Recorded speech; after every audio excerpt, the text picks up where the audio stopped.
बनारस हिंदू विश्वविद्यालय के छात्र संघ भवन में मंगलवार को मोर्चेबंदी उपन्यास का विमोचन किया गया। कार्यक्रम की शुरुआत महामना मदन मोहन मालवीय की प्रतिमा पर माल्यार्पण के साथ किया गया। इसके बाद छात्राओं ने आए हुए अतिथियों को पौधा भेंट कर उनका स्वागत किया और पर्यावरण संरक्षण का संदेश दिया। यह उपन्यास महात्मा गांधी काशी विद्यापीठ के हिंदी विभाग के पूर्व अध्यक्ष प्रोफेसर सुरेंद्र प्रताप द्वारा लिखी गई है। पुस्तक का उद्देश्य 1967-68 में हुए अंग्रेजी हटाओ आंदोलन को पुनः जनमानस तक पहुंचाना है। लेखक ने अपने लेखन में उस दौर के संघर्ष, विचारधारा और छात्र आंदोलनों की गूंज को विस्तार से वर्णित करने का प्रयास किया है। इस दौरान प्रोफेसर सुरेंद्र प्रताप ने विभिन्न देशों के छात्र आंदोलनों और उनकी वैचारिक पृष्ठभूमि पर चर्चा की। उन्होंने कहा कि यह आंदोलन केवल भाषा का सवाल नहीं था, बल्कि छात्रों, अध्यापकों और अभिभावकों के बीच वैचारिक और राजनीतिक समन्वय का प्रतीक भी रहा। कार्यक्रम की अध्यक्षता बीएचयू के पूर्व छात्र संघ अध्यक्ष मोहन प्रकाश ने की। उन्होंने पुस्तक की समीक्षा करते हुए छात्रों की भूमिका को रेखांकित किया। वहीं वरिष्ठ समाजवादी विचारक विजय नारायण ने इस मौके पर बताया कि किस तरह से छात्र आंदोलनों ने सरकार तक अपनी आवाज पहुंचाई और कैसे राजनारायण ने जेल में बंद छात्रों को एक नई दिशा प्रदान किया।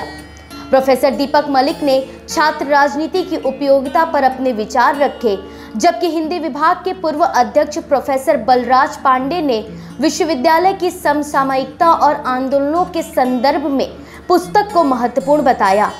इस अवसर पर जेएनयू भाषा विज्ञान केंद्र के पूर्व अध्यक्ष प्रोफेसर ओम प्रकाश सिन्हा, कुंवर सुरेश प्रताप, अशोक पांडे, डॉक्टर सुबेदार सिंह और राधेश्याम सिंह समेत कई छात्र छात्राएं उपस्थित रहे।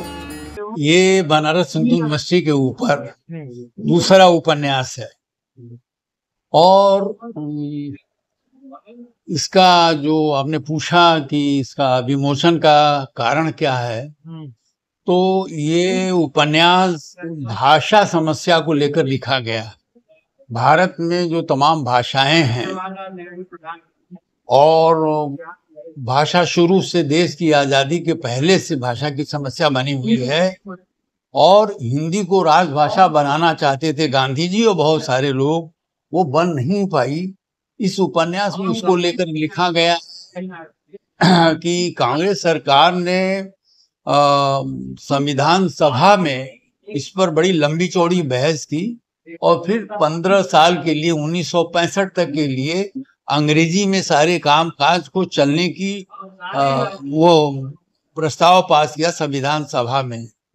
उसके बाद वो हिंदी को लागू करना था, तो कांग्रेस ने दक्षिण को उत्तर को देख करके कांग्रेस को लगा कि हिंदी को लागू करने से देश बट सकता है, विभेद हो सकता है और बहुत तूफान हो सकता है।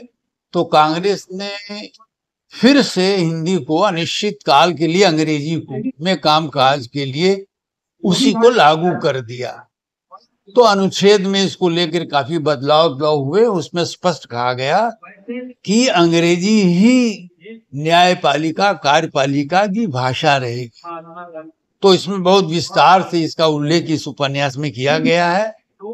फिर बनारस हिंदू यूनिवर्सिटी से ही इस भाषा विधेयक जो कांग्रेस ले आई थी उसके खिलाफ में बनारस हिंदू यूनिवर्सिटी से आंदोलन हुआ, जो पूरे उत्तर भारत हिंदी पट्टी में फैला और दक्षिण में तमिलनाडु को छोड़ करके बाकी राज्यों में भी इसका प्रभाव रहा। और गांधी जी कहते आए, इसी बनारस हिंदू यूनिवर्सिटी में गांधी जी जब तमाम राजाओं वगैरह के बैठक में उन्होंने चंदा मांग रहे थे मालवीय जी, तो कहा कि राष्ट्रीय भाषा में शिक्षा होनी चाहिए, जिस भाषा को लोग समझ सकते हैं, जिस बोली को समझ सकें, वही शिक्षा का माध्यम होना चाहिए। वो शिक्षा का माध्यम नहीं बन पाया, इसलिए पूरे देश में आंदोलन हुआ और आज भी वही स्थिति है कि भाषा की समस्या अनसुलझी रह गई है और इसका बड़ा भारी श्रेय था अंग्रेजी को यहाँ हटाया गया, अंग्रेजी की अनिवार्यता को हटाया गया। अंग्रेजी का एक प्रश्न पत्र बीए में, प्री यूनिवर्सिटी कोर्स में आईटी में, इंजीनियरिंग में, साइंस में पढ़ाया जाता था, उसमें लोग ज्यादातर गांव के फेल होते थे। उस अनिवार्यता को हटाया गया और इस उपन्यास में बहुत सारे मुद्दों को उठाया गया है।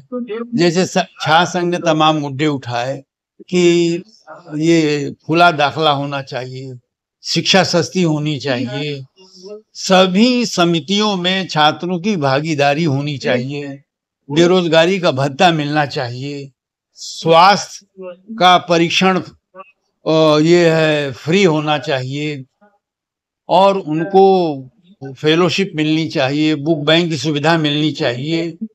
और इसके साथ साथ इस उपन्यास में गांधी लोहिया का प्रभाव है।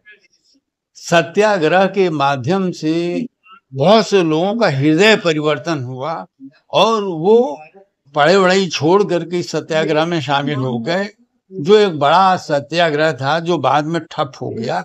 आज हम लोगों को लगता है कि जिस चीज को लेकर के हम उठे थे वो पूरा नहीं हो पाया। ये बनारस हिंदू यूनिवर्सिटी का परिसर है जो बहुत ही महत्वपूर्ण है इस संदर्भ में आज भी। और हमारा ये मानना है कि अंग्रेजी साहित्य के रूप में बनी रहे, पर काम काज के बारे में हिंदी और भारतीय भाषाओं को महत्व देना चाहिए।